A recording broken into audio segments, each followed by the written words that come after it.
has just mentioned by the honorable guests. One is about the demographic dividend, the low-cost factors, policy incentives, trade access, resource endowment, and growth resilience.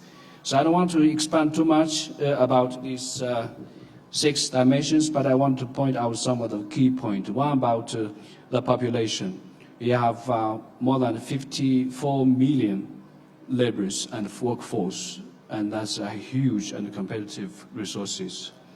We have very rapid growth of this consumption market, and the annual growth, what I've been giving the rate is over 30% average annually. So consider with a market of 138 population people, this is a huge market. So that is a big attractiveness. Definitely about the low cost, that including the labor, just mentioned, about electricity. Ethiopia is the hydraulic power, the tower of East Africa. And also about the incentives that you have a very complete industrial park that has been completed in the past years, which provide the very convenient one-stop services easy for the investors to come. And then about the trade, I think you have the incentives among all the African continent. And besides the logistic network, you have the biggest airlines in the continent, covering almost half of the population within 8 hours globally. And you have the very modern railway, the very modern highway which connects Ethiopia to the port. In terms of the resources, including the agriculture, the energy, the mining, and the tourism resources, which have been noticed recently, emphasized by the high officials. And then about the strong and fast, rapid economic growth, which the record says around 8%, but I think the actual one may be over 10%, right? So besides these advantages and attractive, I want to say 2 more points. One is about the leadership. In the past experience, what I've noticed, particularly in the past 80 years, there are Beautifying Addis Ababa initiative, there are Diverse Generation initiative, there are Green Legacy initiative, there are also homegrown economic reforms. All this initiative, when it was launched, it is now executed. Now we see working in the beautiful Addis Ababa, where you travel in different resorts, Arbaminch, Bali, Shabali, Avash, all these resorts, you find that these initiatives are actually executed and delivered. So strong and promising leadership would give the full confidence for all the investors. I think that is one of the biggest and strongest attractive for Ethiopia. Second, about the public-private dialogue. I've participated in 2 in last year that was organized and participated by His Excellency Ambassador Germa, the highest level in the macro committee. And the problems reported through the dialogue has been well addressed.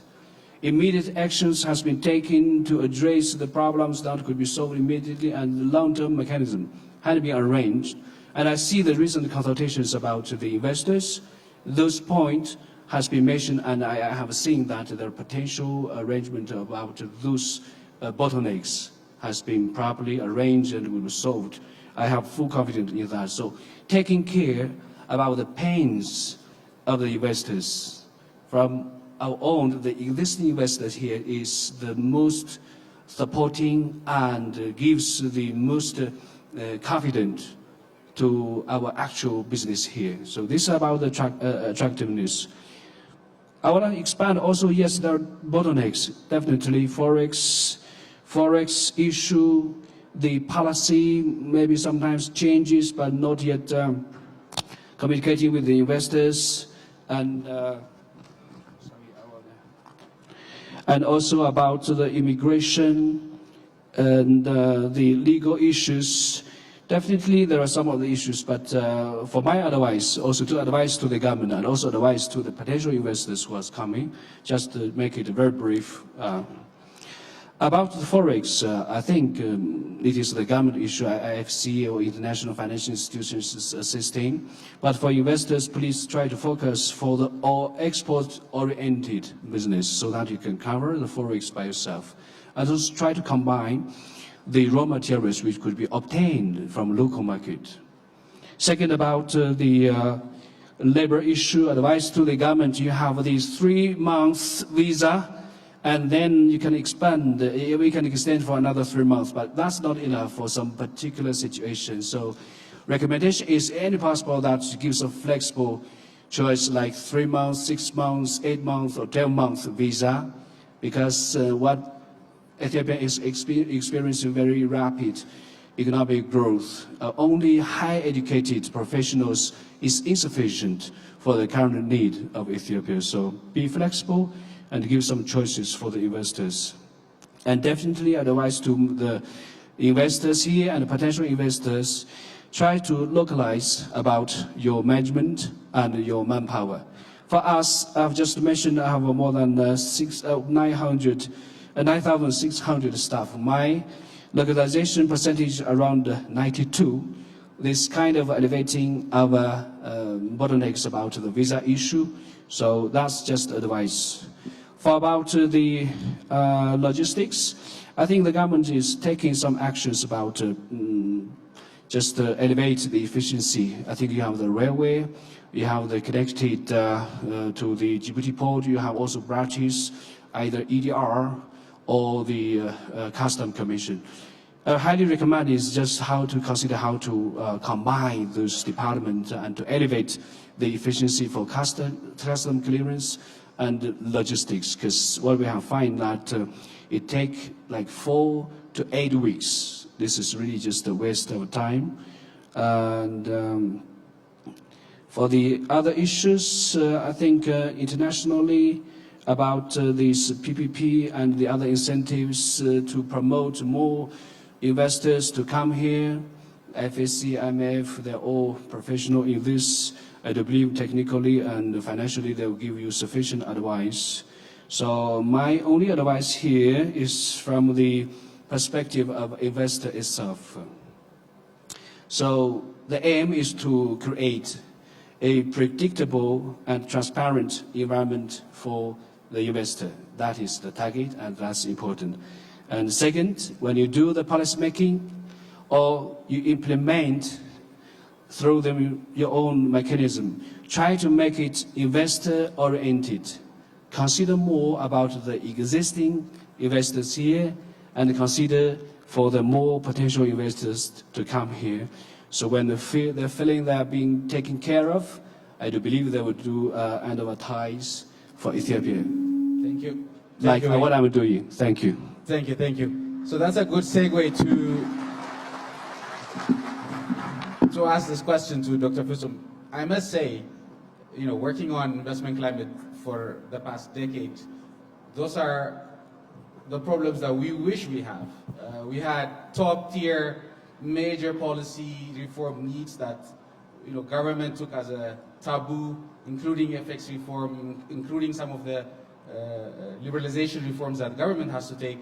I think visa issues should be the list of government's problem.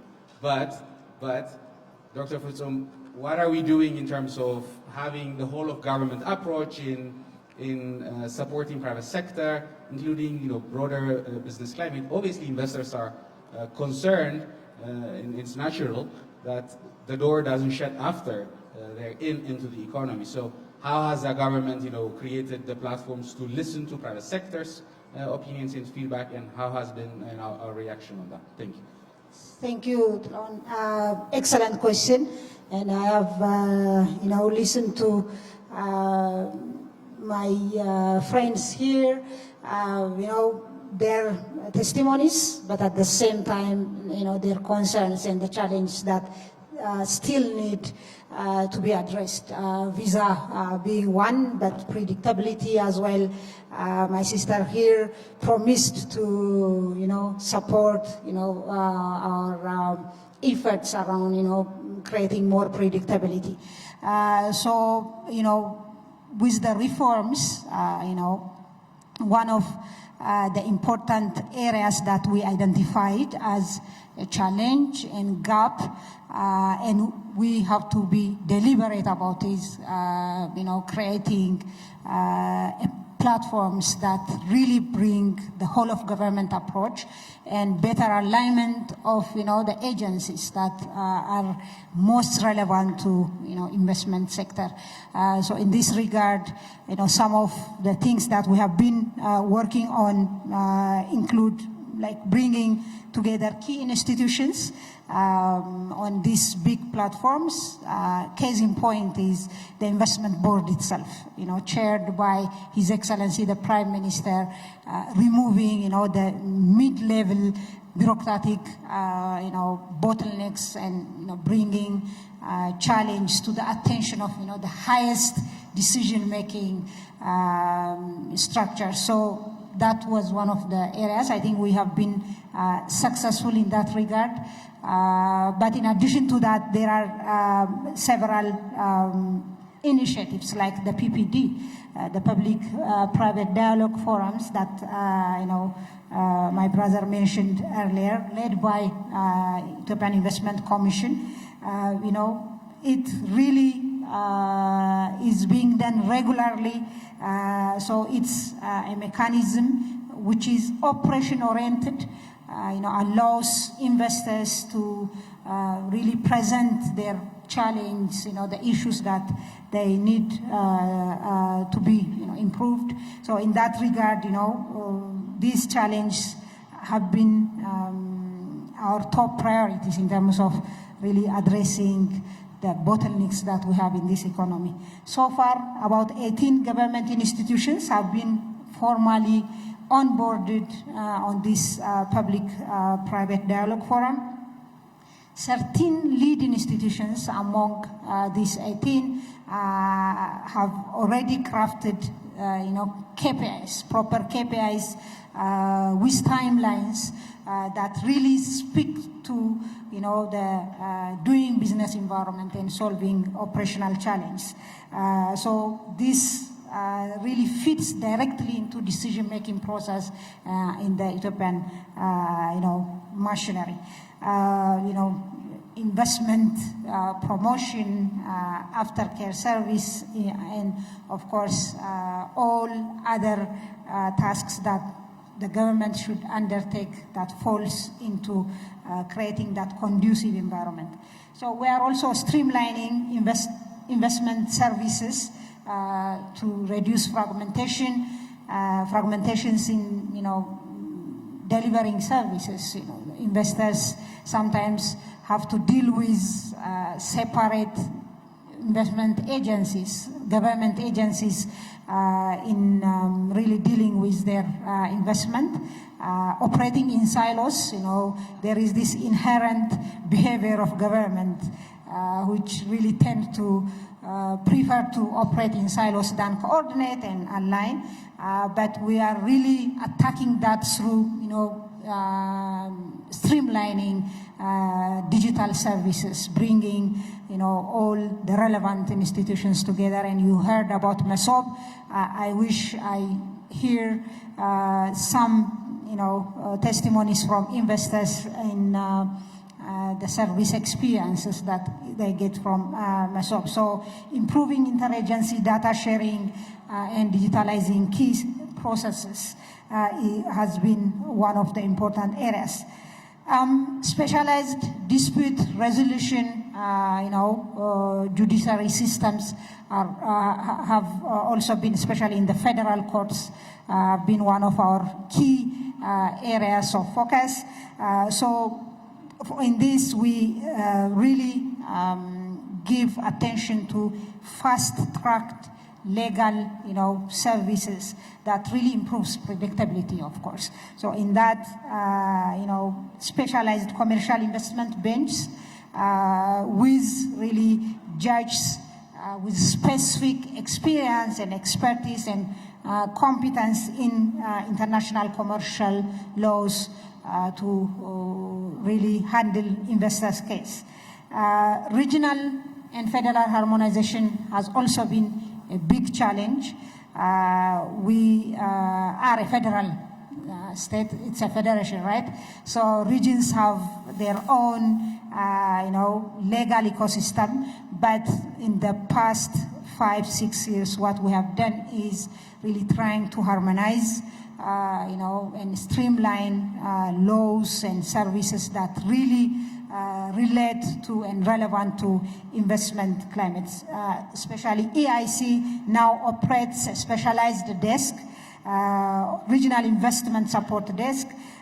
So they have unified service delivery protocol where they attack challenges related to land, utilities, and other legal related issues. Finally, the civil service reform.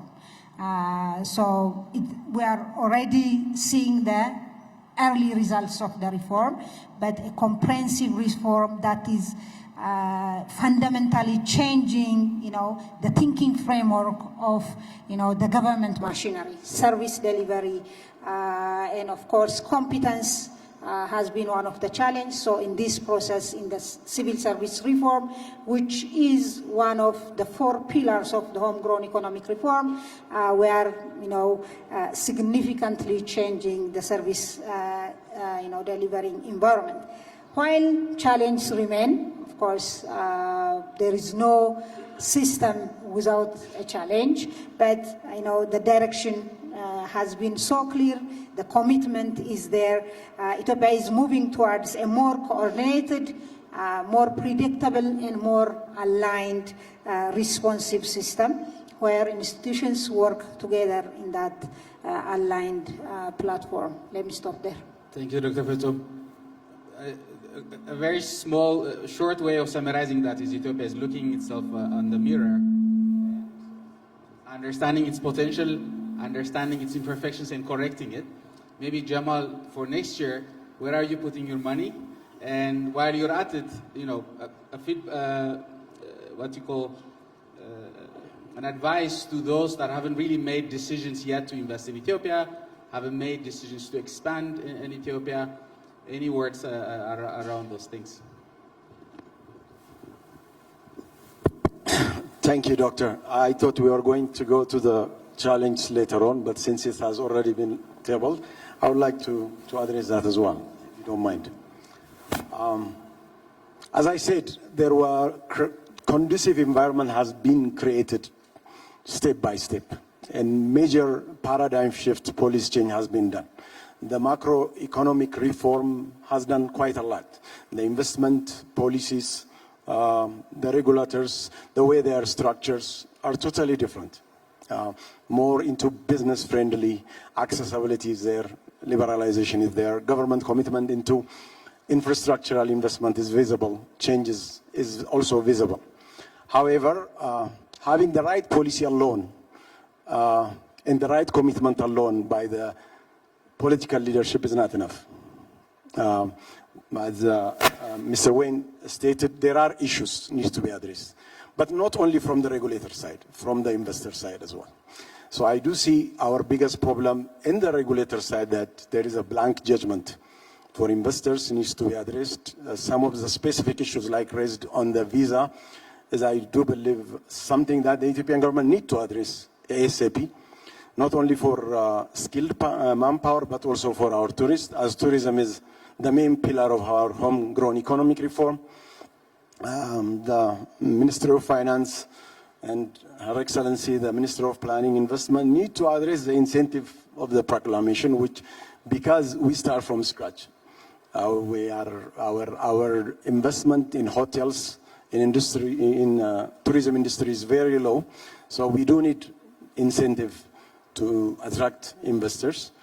And access to Ethiopia should be very simple and free for conference, tourists, skilled worker. Yes, Ethiopia is young. Our population is growing, very young and skilled, could be trained. We have a local power that we need to nurture, but also we need to bring expats and train our people to the bigger target that we have. Having said that, in business environment is very profitable, lucrative in Ethiopia, almost in every discipline. We in Midrock are very diverse. I have 80,000 people working, and my clusters are scattered across every discipline: agriculture, manufacturing, mining, service, building. So it's a litmus paper to test where the economy is. And all of our companies are profitable and growing very fast. This gives us big hope. But also Ethiopia is growing. The image is changing. The perception is changing. That has also led us to recraft our strategy. So you ask where I'm going to invest. 10 years ago, to look at investing in import substitution was very discouraging. We had no appetite for that. Now there is a major push from the government and opening up the space. So we are investing in a downward integrated resource development in manufacturing, through mining, agriculture, but also in the tourism industry. We're not only 130 million people, we are the origin of many things. We are a very big country with a blessed resource of natural or historical. We need to showcase that. Our Prime Minister is very much committed and focused. And as my colleague, my friend, Mr. Wayne said, the DINE project has demonstrated how fast and better it could be executed. So that led us to invest, and we tied up with Marriott, the world's largest hotel operators, and we are investing 10 Marriott hotels in Ethiopia, in Jimma, in Hawassa, in Addis. And my sister Madalo and IFC are in partner with us, and we're doing very good. And also we're investing in agriculture. Unfortunately, I'm the only one in large-scale agriculture investment in Ethiopia. There was not a conducive policy, but there is endowed resources, human resource, natural resource. The only thing lacking was the right policy and the right capital. Now the policy is there, so we're mobilizing our capital into large-scale investment in lowland, fertile, irrigable lands in Ethiopia. And our investment in the highland agriculture is also growing. We're doing a new thing, like we are the largest coffee plantation owner in the world, around 25,000 hectares. And we also have in Ethiopia 5 million coffee growers. So, well, our export is growing in 2-3 folds. The major players are smallholders, be it in gold or coffee or whatever. And government is not there. It's a private sector. So that's a very good thing. As a private sector needs to commercialize it. Like in gold, so far, I am the only commercial gold miner. So we're investing big to make it 2-3 folds more. And there are others coming, but also in agriculture, we're doing that. In tea, I can give you one example, tea. We have the monopoly in tea. The Midrock 2 tea estates are the ones supplying the entire nation, and we're also exporting because we increase productivity and develop outgrowers. That had been noticed by the government, by the Prime Minister and Oromi President, and now they're developing 30,000 hectares of tea estate by smallholders, and we're participating with them to do the processing investment. So where I'm going next year is very vast and very big. In hospitality sector, we're investing big. In real estate, we're investing big. In manufacturing, particularly with downward integrated resource development manufacturing, we're going very big. We're also doing large-scale plantation. Thank you.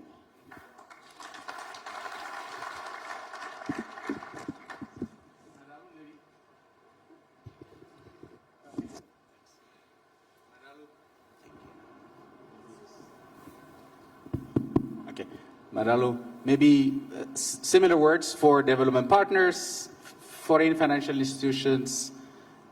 Where are you heading also as an IFC in terms of your investment and your priorities next year? Thanks. Thank you very much. I think at the outset, I must say that as DFIs like IFC, we are not just passive observers. We are also actively engaged in creating the investment opportunities. And going forward as IFC, we are looking at our role not just to finance individual transactions, but to also create the impact that is needed. So we are looking at the different sectors that I already highlighted, and looking at those sectors to say, how can we create impact in these sectors? And impact means we are creating the right structures, we are creating the right environment so that we can be able to mobilize private capital at scale. When you look at agriculture, we don't want to just look at it from individual transaction level. Look at the entire agri ecosystem and look at how we can improve that system to be able to mobilize private capital at scale. Looking at, we already talked of the growing population. So when you look at a growing population, you're also looking at the need for housing. There's a real need for urban housing in Ethiopia. Even just looking at Addis alone, you can already see those gaps in terms of delivery of housing. So we really want to focus around provision of housing finance as well as housing infrastructure. But you need scale to be able to do that. And what we want to do is to look at that ecosystem and see how we can work with different partners to create the impact that is needed to really address the housing backlog. So the housing is one, and that is tied to infrastructure. I already mentioned agriculture. Manufacturing, I had touched on manufacturing earlier on. Manufacturing is a key focus area for us. Pharmaceuticals I mentioned, but also looking at light manufacturing, construction materials, because if you're looking at a growing economy, you're looking at growing needs in the infrastructure space, on the housing space, you need affordable construction materials, and that can only happen if most of them can be manufactured within Ethiopia. So we're also looking at a strong focus around manufacturing as well. Energy, I already had highlighted energy, but we're going to double down on energy as well, because energy is a key enabler, and looking at energy from a diversification potential, but also looking at it from the transmission and distribution aspects of it. So those are the areas that we want to focus on. As financial services, I can't mention enough the need for access to finance and also scaling up availability of capital to support large corporations like Midrock. When we sit at IFC, we always say that, oh, it's not on. All right, thank you. Thank you. So when we sit at IFC, we always say that we look at Midrock. Ato Jamal mentioned they have over 80,000 employees. So we look at it and say, how can we create more Midrocks in the economy so that we have the right kind of impact to address the growing challenges, but also to achieve the private sector growth that is needed. So as IFC, we stand ready to support the growth of the country. We already mentioned the sectors that we think offer potential, but we're also looking at the role that we can play as a World Bank Group partner to be able to mobilize private capital, provide the financing needs that the economy needs, partner with new entrants to be able to meet these opportunities. Thank you. Thank you, Madam. Dr. Husam, I was going to ask you what are your priorities for next year, but I think the gentleman, the lady has done the job for you. Maybe let's allow a couple of hands in the room. We have about 15, 20 minutes for question. I can start from that, Coleman. Any questions to the panelists? Yes, okay, I'll try. Any hands? Okay, I'll move here. Okay, number one there.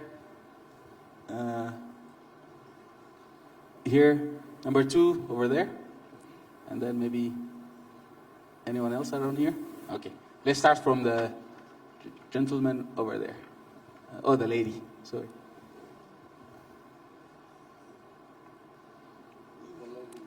Yeah. Okay, I'll give you the number three would be this.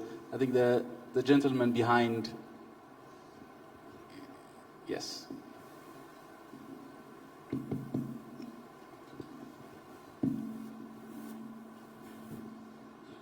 Thank you very much for giving me the opportunity. My name is Lo Obop. I'm from Gambella Investment Commission. I have a specific questions for Ato Jamal. We know that Saudi Star has been in Gambella for almost now more than 10 years. And from the very beginning, I know we give them 10,000 hectares of land, and then we made very huge investment. But later on, we have seen that investment slowing and weakening. So my question just very specific. What is your plan? What's your idea in terms of now bringing that investment to light again? Because we have given you the dam, which could irrigate 10,000 hectares of land, the Aloro Dam, which is the only dams in the regions. And you made a huge investment in that also in terms of building the canals and the machinery, that factory for rice threshings, which is the only one also in East Africa based on the report that we have. But those things are now not functioning. You're now under-investing in the regions in agriculture. So what is your plan for that? The second point is about the investment in gold mining. You mentioned that you're the only company that is investing in mining in Ethiopia. But Gambella has a huge potential in gold mining. We have Ethiopia, Norway, investing in Gambella already doing well. But if that's also you have that capacity to invest, I would also like to call up for your company also to come and invest in Gambella, because we need large scale gold mining investment, not the small one that could bring. Yeah, this is the second point, is about investing in gold mine. The third point is good news. I'm hearing that you're talking about investing in hotel, that you're mentioning the Marriott, investing in the Oromia and the other regions in Ethiopia. Gambella also has shortages of a good hotel, especially when it comes to the service sector. And we have been asking Haile Selassie to come and invest in the hotel sector. Now it's good that to also hear from you that you're interested to also invest in Ethiopia, and I would like you to come also to invest in this sector, given the potential that you have for this company. The second question is just for IFC. Yeah, last time there was a good thing that we had. You sent a team of study to do some assessment of potential for investment in the regions. I've talked to those guys who came there for that assessment, but they have not come back, because that would have been a good news for investors in Gambella. We need a financial support. No investment could happen without financial sector. So your IFC could play a great role in supporting investment in Gambella, given the potential that we have, because the region has huge potential in agriculture, in mining, in manufacturing, and also service sectors, as I've been talking about. So what do you think, and what plan do we have about also supporting investment in the regions, not only in the central, also going to the regional estates? So these are the things that I would like to raise. Thank you very much for that. Thank you. Thank you. You could pass the mic here, and then we'll go to the other gentleman. You can give it to the lady here, just behind you. Aisha Malik, I'm with Tufail Group of Industries. We manufacture chemicals, and we supply to the chemical industry, washing, cleaning industries in 36 plus countries. And we have our port, we use the Bin Qasim in Karachi as our plant is there, and then one is under construction in Saudi Arabia. So my question, I've got actually 3 questions, quick. What is the mining policy for a foreign investor? Do you give lease to the foreign investors? And it is definitely from the different elite speakers. The last one is, what shall first-time investors be aware of the challenges and risks in Ethiopia during the first year of their investment here? Thank you. Thank you. Good questions. There was a gentleman over there.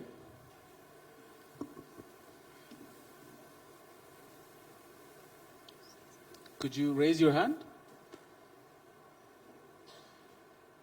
Was it you? Okay.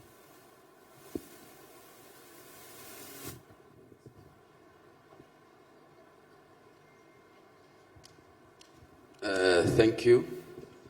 I'm coming all along from Tanzania. I appreciate and congratulate the Ethiopians for preparing such a forum. Now, I've heard a lot from not speakers regarding the structural reforms and your passion with manufacturing.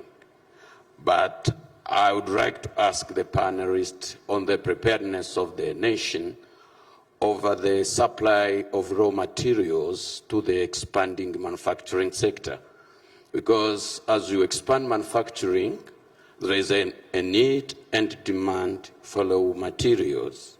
I have not heard your preparedness, your incentives, your structures on how you are going to boost the production of raw materials from the small sector farmers, small miners, and all of these.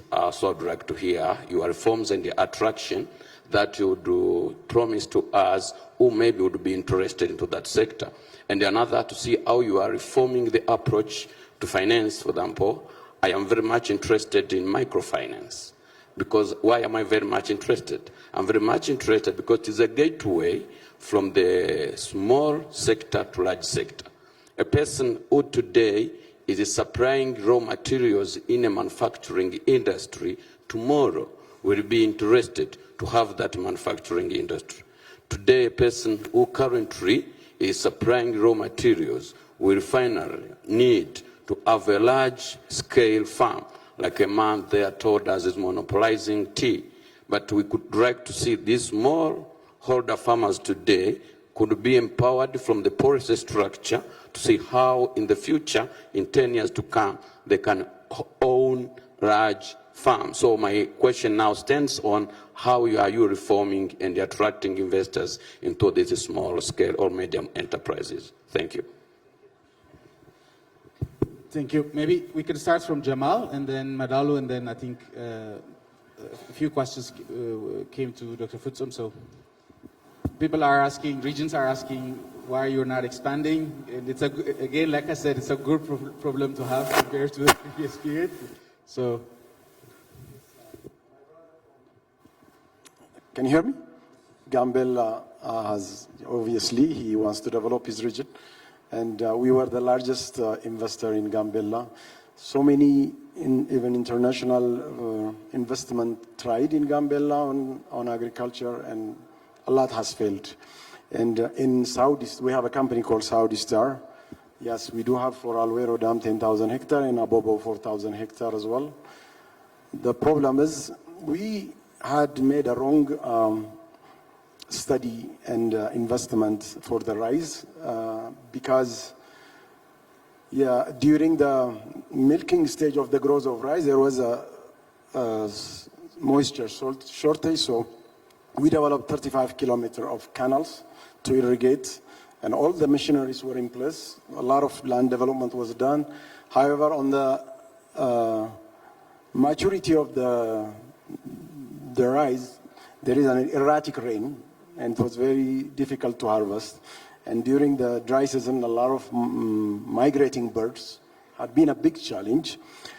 Despite that, the human resource mobilization is the most difficult in Ethiopia, is in Gambella, to retain human resource. Like all our cotton farms were not able to harvest the cotton because the labor was not available.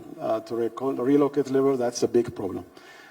However, I can assure you we didn't give up on it. So we did need to study the problem and come up with solutions. So my deputy CEO, Ato Fallaka, is sitting right next to you.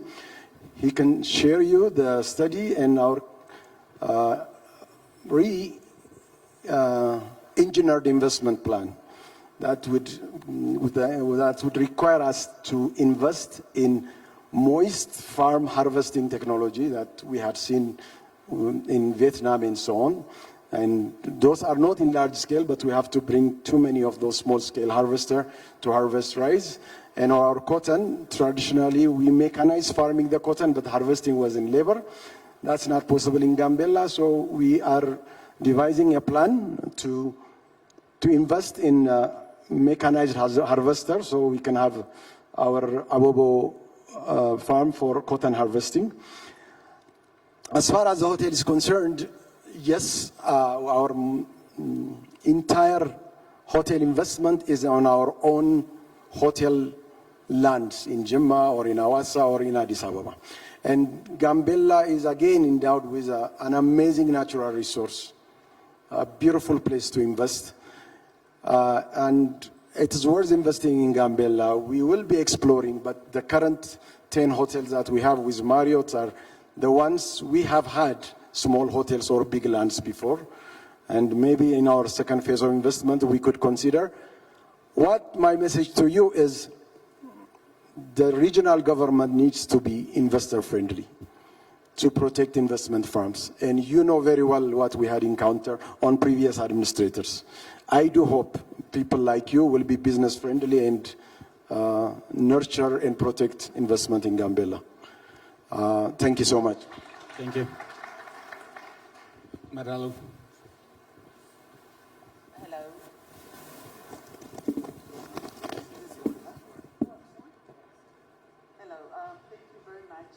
Question. I understood, trying to understand IFC's role beyond just Addis and into the regions. So I wanted to outline upfront that our investments are not just in Addis, but we also have strong investments in the regions as well. Because when you look at the sectors that we are promoting, especially when you look at agriculture, most of it happens in the regions. So we are really keen to see how we can scale up our investments in the regions more. But of course, for us to be able to do that, we need to identify the right partners, because IFC does not invest on its own, but through partners. So sometimes you may not see IFC where you are, but we may have provided some financing to some of the partners that you see in the region. And on that point as well, we also want to highlight some of the instruments that we use to reach out to various regions. We have risk-sharing facilities with local banks that helps them expand into the regions as well. So through those avenues, IFC is also able to provide financing to the regions. We also have financing that we make to financial institutions, microfinance institutions that are then able to on-lend to existing entrepreneurs within the regions. So we use that avenue to do that as well. But having said that, I would be happy to have a conversation with you to understand the specific proposal that was provided, so that we can go through it and see how we can move that one forward. And also to understand from you the other opportunities that you are seeing in your region. So I just wanted to highlight that. And then from the lady that asked about as a new investor coming into Ethiopia. So I think we've highlighted a lot in terms of the opportunities that are available in Ethiopia, and I'm glad you are in the manufacturing space as well, because I think we are seeing a lot of growth in that area, and we would like to support entry of new players in that space. In terms of current challenges, and when I mention current challenges, these are issues that we are discussing with the government, with the relevant institutions, through the EIC, and also through the public-private dialogue forum that Her Excellency had referred to. But in terms of new entrants, I would say sometimes you find that specialized skills. So you should fully understand the skills that you require and make sure you have a provision for that specialized skills. But the good thing is we have recognized the need for more investment in skills. So we are looking, working together with the government and also through our World Bank colleagues in how we can provide more investment in the skills that are needed in the sectors that are to drive growth. I think another issue that is also on the table and we are looking at addressing is around the cost of logistics. I think that is something that is always a case when you're looking at a landlocked country. So you have to look at your logistical issues as well in terms of how you can address those issues. But and that's another issue that we are also looking at. So I would say that, and obviously coming into a new country, you also have to consider certain uncertainties when it comes to policy as well as just generally when you're coming into a new market. And that's where we always also look at the role that our sister organization, MIGA, plays. And we are always happy to partner with foreign investors that are coming into the country for the first time to see how we can help them in terms of de-risking some of those issues and also providing the necessary guarantees for them to be able to provide the financing. So I'll stop there for now. But as I've been saying all along, happy to have a one-on-one discussion as well. Thank you. Dr. Fusum, there was a question around mining fees and finance to MSMEs and inputs. So if you could just address those things. Yes, thank you. These were really excellent questions. The mining sector, has emerged as a strong growth frontier because we deliberately, prioritized it as one of the 5 growth engines in this economy. During the reform years, mining was really prioritized in terms of policy reforms, in terms of legal frameworks, and improving, the doing business environment, the investment climate in that sector. In this regard, we consider mining as an important growth engine in itself, but at the same time, an enabler of the other sectors like agriculture, input supply. You have heard what we are working on areas of, fertilizer production, a landmark investment, public-private partnership, in fact, but also, again, input to the manufacturing sector. And of course, it's also one of the focus areas in terms of diversifying export from the sector. We are looking into not only exploration, that's of course one of important sectors, but also other downstream value addition in the mineral sector. From the documentary, we have seen about the gold potential, potash, lithium, tantalum, and more, and especially considering the recent global, change and what's happening in areas of mineral and, demand in those areas. I think Ethiopia stands to be an important, country in the mining sector, providing, both potential, but at the same time incentives in terms of investment in those in the mining area. So we are ready to deal on a case-by-case basis, but our incentive structure itself is very attractive, and the potential is there.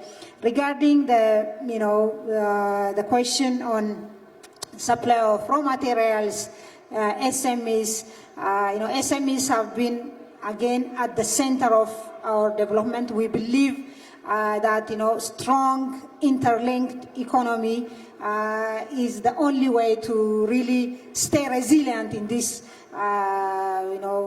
unpredictable, fastly changing world environment. So we are really investing in still creating better environment for our SMEs. One in a way of driving more jobs to the young population we have, but at the same time having that strong linkage, was backward and forward linkage in our industry. So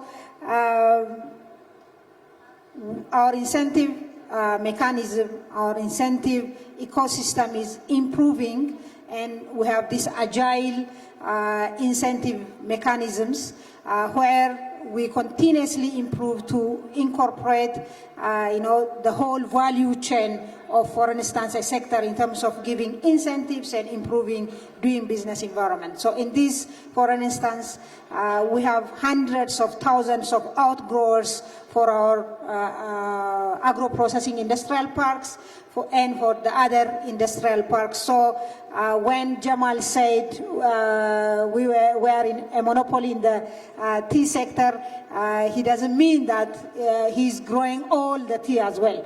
Now what they are doing with the Oromia region, what I know is they are engaging thousands of farmers, yes, as outgrowers, and they are engaging in the processing, in value addition in the process. So we are engaging thousands of farmers, smallholder farmers and SMEs as input providers, creating that linkage between the other high scale industries. I think those were the questions, right? It's a very good response, I think. Next year, for Dr. Rizalek, in the team of the forum would be ready to scale. If you have an entity that is expanding 10 hotels, I think ready for business is already outdated as we speak. But I think thank you for my panelists and the questions from the audience. I must say there are interesting additional other panels throughout the day and tomorrow. In particular, whenever you have technical questions that you would like to get addressed on the panel, including the Ethiopian Investment Commission in many of the regions, including Gambella, that are pursuing investment opportunities, including financial institutions in the room that are ready for partnership and collaboration. And I think, thank you very much, and thank you. Have a good day.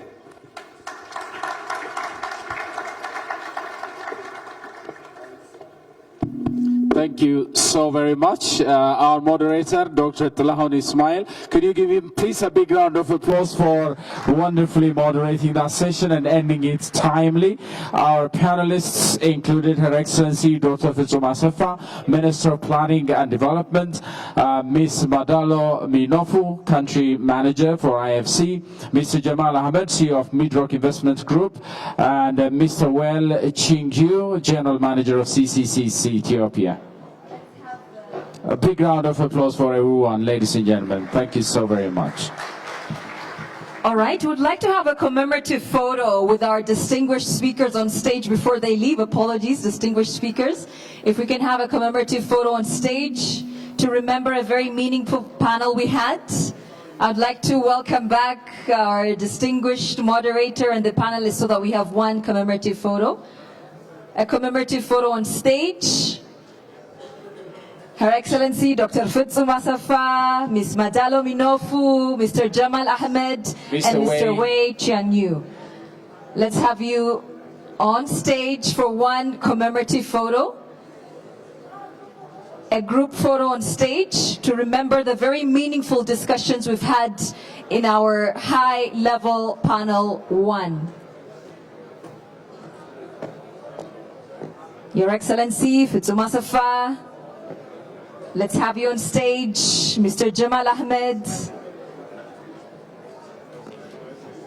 And ladies and gentlemen, what an outstanding high-level panel 1. In just 90 minutes, we heard powerful commitments on a dramatically improved investment climate. And while our distinguished speakers and panelists have that commemorative photo, it is time to continue those conversations over a well-deserved lunch and a precious networking moment. And then in the afternoon, after lunch, we'll come back at 2 p.m. and we will return with 3 exciting parallel breakout sessions. You're right. Tavi, we will be breaking into 3 parallel sessions. We have session 1 on this side. Session 1 will be advancing manufacturing and fostering regional integration. And the middle hall will be session 2, breakout 2, unlocking the mining and energy potential of Ethiopia. And the last one, session 3, breakout 3, will be advancing investment, the role of financial institutions and capital markets. So make sure you make your decision as to which breakout session you would like to join after lunch when we return at 2 p.m. And then we go there and we meet in 3 separate sessions going parallel this afternoon. So thank you so very much for the wonderful time we've had so far. As we go out for lunch, lunch is served in the basement. Our staff, our colleagues,